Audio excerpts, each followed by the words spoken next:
Ito ang ating ampalayang nakuha.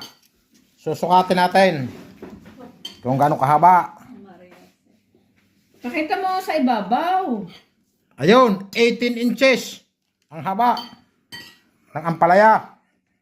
At kukuhanin naman natin ang taba, yung bilog, kung may gaano. Yung circumference ka. Ang taba niya ay 10 inches. 10 inches. Ang taba nito, haba. Sipin nyo, 18 inches ang kanyang haba. Kumpletuhin mo na. At ang taba niya ay 10 inches. At ngayon, atin naman titimbangin. Isang ampalaya lang to mga kaibigan, ha? Ano na sama mukha ko? Hayaan o.